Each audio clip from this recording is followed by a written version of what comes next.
2025 সালের 5ই আগস্ট যে ঘোষণাপত্র পাঠদান করার ঠিক পূর্ব মুহূর্তে আমরা দেখতে পারলাম হাসনাত আবদুল্লাহ, সারজিস আলম, নাসির পাটোয়ারি, তাসনিম জারা ও খালেদ সাইফুল এই এনসিপির কিংস পার্টির নেতাকর্মীরা বিমানে কক্সবাজার সমুদ্র সৈকতে ঘুরতে গিয়েছেন। এই ঘুরতে যাওয়াকে কেন্দ্র করে বিভিন্ন ধরনের গুজব, আসল, সত্যি, মিথ্যা তথ্য আমরা পেয়েছি। সেখানে বলা হয়েছে পিটার হাসের সাথে সাক্ষাৎ হয়েছে, সেখানে বলা হয়েছে চীনা নাগরিক সেখানে ছিল 5 জন, তাদের সাথে সাক্ষাৎ হয়েছে, বিভিন্ন রকমের তথ্যের কথা বলা হয়েছে। তবে আমরা শেষ পর্যন্ত যে তথ্যটা উপস্থাপন হয়েছে, বের হয়েছে, আমরা সেটাকেও 90% ধরে নিতে পারি। হাসনাত আবদুল্লাহ তিনি বলেছেন জুলাইয়ের আন্দোলনে যারা গণ অভ্যুত্থানে যারা এতপ্রতভাবে জড়িত আছেন তাদের অনেকেরই বাদ দিয়েছেন।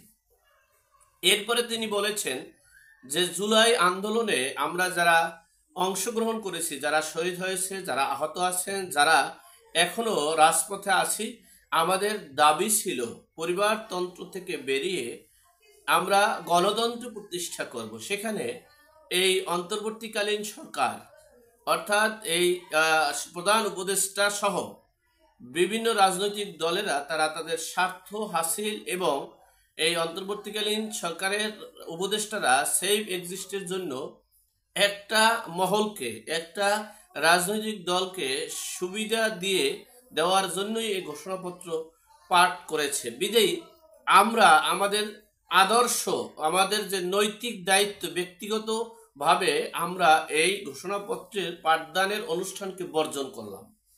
বর্জন করেই আমরা সিদ্ধান্ত নিয়েছি যে এই দিনে আমরা কক্সবাজার সমুদ্র সৈকতে গিয়ে দেশের মানুষের কথা, দেশের রাজনীতির কথা, দেশের ভবিষ্যতের কথা চিন্তা ভাবনা করছি।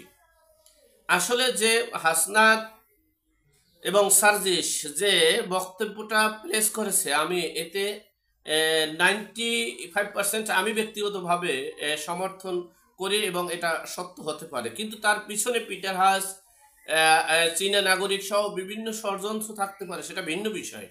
কিন্তু যে বক্তব্য, যে তাদেরকে বরখাস্ত করার জন্য যে নোটিশ দিয়েছে, সেই নোটিশে যে বক্তব্য তারা পেশ করেছে, সেটা আমি 95% মনে করছি। কারণ হচ্ছে এই জুলাইয়ের ঘোষণাপত্রে জুলাই আন্দোলনের যে উদ্দেশ্য, পারপাস এবং লক্ষ্য এবং এনসিপি যে কারণে রাজনৈতিক দল গঠন করেছে, যে স্বপ্ন তাদের, সেটার এক বিন্দুও সেখানে ইনক্লুড নেই বলে আমি মনে করছি।